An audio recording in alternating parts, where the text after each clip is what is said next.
रामपुर नाम के गांव में रावी नाम की एक लड़की अपने परिवार के साथ रहती थी। रावी हमेशा सबकी मदद करती थी।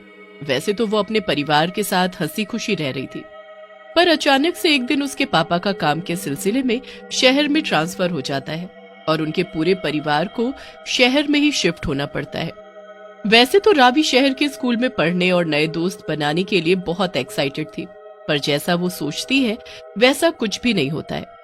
रावी के पिता को जो घर उनके ऑफिस की तरफ से मिला था वो किसी महल से कम नहीं था, पर वो घर दिखने में बहुत सुनसान और डरावना था। फिर भी रावी को अपना कमरा बेहद पसंद था। कुछ ही दिन में रावी के पिता उसका एडमिशन घर के पास स्कूल में ही करा देते हैं, पर जैसे ही स्कूल में रावी का एडमिशन होता है, रावी की तो मानो जिंदगी ही बदल जाती है। उसका कोई दोस्त भी नहीं बन पाता, बल्कि सब बच्चे उसके नए होने की वजह से उसे परेशान करने लगते हैं और उससे अपना काम कराते हैं। ए रावी, चल हमारा होमवर्क कर दे और कल हमारे लिए टिफिन में अपनी मम्मी से कुछ अच्छा पैक करवा के लाना। हाँ रावी, अगर तू हमारा काम नहीं करेगी तो हम भी तुझसे कभी दोस्ती नहीं करेंगे। तभी टीचर वहाँ आ जाती है और सब चुपचाप बैठकर पढ़ने लगते हैं। इतना ही नहीं, रावी के घर पर भी आए दिन कलेश होते रहते थे। रावी के पापा के नए दोस्तों की वजह से उन्हें शराब की लत लग जाती है और जब देखो तब वो बाहर से शराब पीकर घर आना शुरू कर देते हैं। इसी तरह घर में उसके मम्मी पापा का हर रोज झगड़ा आम बात हो जाती है। रावी अपने घर में भी बस चुपचाप अपने कमरे में बैठकर रोती रहती थी। नया शहर, नया घर, नया स्कूल और उसके बाद घर में मम्मी पापा के झगड़े। रावी इन सब बातों से बेहद परेशान रहने लगी थी।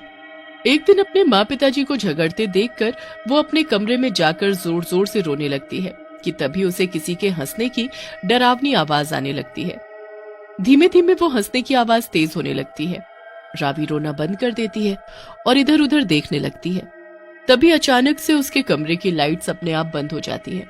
तभी रावी की नजर शीशे पर पड़ती है और उसे देखकर रावी की चीख निकल जाती है। वो डरते हुए शीशे की तरफ जाती है और देखती है कि शीशे में उसकी खुद की परछाई उसे हंसते हुए देख रही होती है और तभी उसकी खुद की परछाई डरावनी चुड़ैल में बदल जाती है। रावी जोर जोर से चिल्लाने लगती है, पर मानो उसकी आवाज कमरे के बाहर ही न जा रही हो। कोई उसे बचाने नहीं आता। तभी रावी डरते हुए उस चुड़ैल को पूछती है, भला तुम कौन हो और यहाँ क्या कर रही हो? क्या तुम मुझे मारने आई हो? नहीं, मैं तुम्हें मारने नहीं आई। ये मेरा घर है और मैं अपने ही घर के इस शीशे में कई सालों से कैद हूँ रावी। भला मैं तुम्हें कैसे मार सकती हूँ? मैं तो तुम्हारी मदद करना चाहती हूँ। तुम्हारा घर और तुम मेरी मदद करना चाहती हो? मुझे कुछ भी समझ नहीं आ रहा। ये घर और ये शीशा दोनों ही शापित है। एक तांत्रिक ने मेरे ही बुरे कर्मों की वजह से ये श्राप दिया था। यही नहीं, जो भी इस घर में रहेगा वो कभी भी खुशी से नहीं रह पाएगा। इसलिए मैं तुम्हारी मदद करना चाहती हूँ। अगर मैंने तुम्हारी मदद की तो मैं भी शाप से मुक्त हो जाऊंगी और ये घर भी। असल में वो चुड़ैल सालों से इस घर में ही आईने के अंदर कैद थी।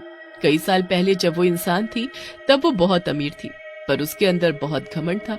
उसने अपने ही रिश्तेदारों को मारकर सारा पैसा अपने नाम करवा लिया था।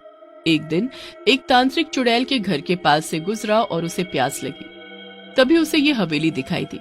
उसने अंदर आकर पानी मांगने का सोचा और जैसे ही उसने हवेली के अंदर कदम रखा, उसे सब पता चल गया कि किस तरह चुड़ैल ने अपने ही रिश्तेदारों को मारकर ये घर अपने नाम किया था। अरे, कोई है क्या घर पे? बड़ी प्यास लग रही है। तभी चुड़ैल अंदर से बाहर आई और जब उसने तांत्रिक की वेशभूषा देखी तो उसने तांत्रिक की बेइज्जती कर दी। अरे ओ भिखारी जैसे दिखने वाले आदमी, भला तुमने सोचा भी कैसे कि सालिशान घर में तुम्हारे लिए पानी होगा? तुम जाओ किसी नल से जाके पानी पियो, यहाँ पर सिर्फ मिनरल वाटर है। चलो निकलो यहाँ से। इस पर तांत्रिक को बहुत गुस्सा आया और उसने चुड़ैल से कहा, बेवकूफ औरत, तूने मेरी बेइज्जती की। मुझे सब पता है कि किस तरह तूने ये सब धन दौलत हासिल की है। रुक, अभी मैं तुझे श्राप देता हूँ कि इसी मकान के एक आईने में तू कैद हो जाएगी और फिर दोबारा कोई इस घर में खुशी खुशी रह नहीं पाएगा। और तब से ये चुड़ैल यहाँ पर कैद थी। रावी को ये सब जानकर चुड़ैल के लिए बुरा भी लगता है। फिर वो चुड़ैल से पूछती, पर भला तुम मेरी मदद कैसे करोगी? वो सब तुम मुझ पर छोड़ दो। बस इस सब के लिए तुम्हें मुझे कुछ समय के लिए अपना शरीर देना होगा। ये सुनकर रावी पहले तो थोड़ा सोचती है, फिर वो शीशे वाली चुड़ैल को हाँ कर देती है।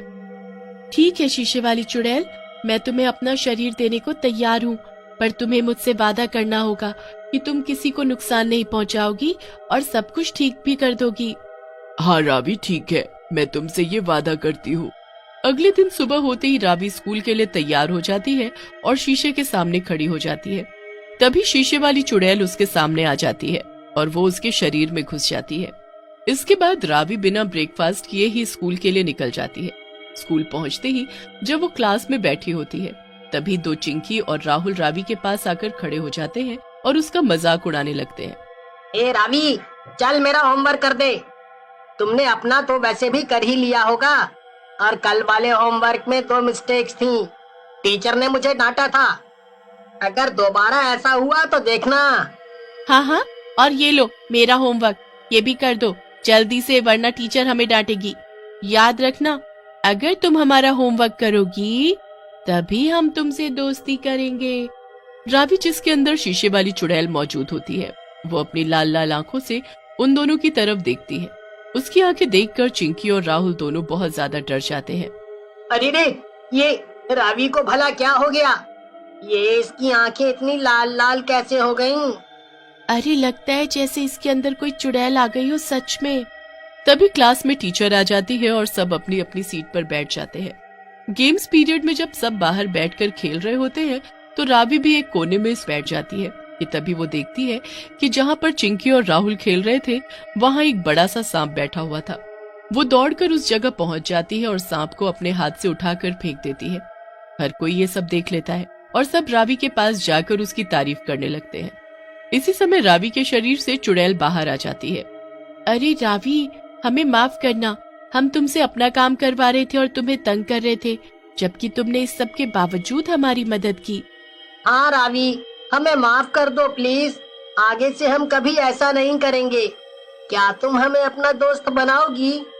पहले तो रावी को कुछ समझ नहीं आता, पर जब वो दूर खड़ी शीशे वाली चुड़ैल को देखती है तो सब कुछ समझ जाती है। हाँ चिंकी और राहुल, मैं तुम्हारी दोस्त बनूंगी। ये कहकर वो तीनों साथ में खेलने लगते हैं। जब रावी शाम होते ही घर पहुंचती है तो वो देखती है कि उसके पिता फिर से शराब पीकर आए होते हैं और वो शराब की एक बोतल को अपने हाथ में लेकर उसकी माँ से झगड़ रहे होते हैं। तभी फिर से शीशे वाली चुड़ैल उसके शरीर में घुस जाती है और वो अपने हाथ से धीरे से चुटकी बजाती है। उसके चुटकी बजाते ही जो शराब की बोतल उसके पापा हाथ में पकड़े हुए थे वो उड़ने लगती है और उन्हें जोर जोर से सर पर मारने लगती है। अरे अरे अरे अरे, भला भला ये क्या हो रहा है? कोई बचाओ! अरे कोई बचाओ! अरे भला ये सब क्या हो रहा है? कौन सा भूत आ गया यहाँ? कोई बचाओ!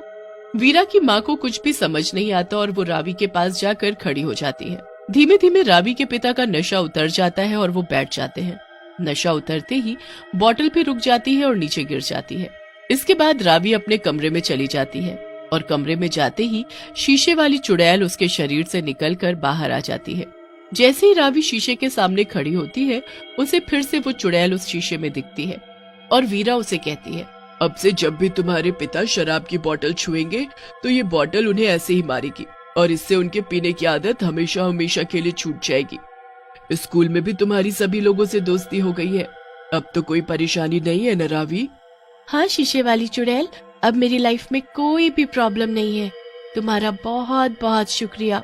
अब हम सब हमेशा खुशी खुशी रह सकेंगे। तभी चुड़ैल उससे कहती है कि हाँ, पर अब मुझे जाना होगा। तुम्हारी मदद की वजह से अब मुझे भी इस शीशे से आजादी मिल जाएगी और मेरी आत्मा को शांति मिल जाएगी और ये घर भी शाप मुक्त हो जाएगा। अब तुम सब खुशी खुशी रह पाओगे। इतना कहते ही चुड़ैल शीशे से गायब हो जाती है और रावी खुशी खुशी अपने परिवार के साथ रहने लगती है।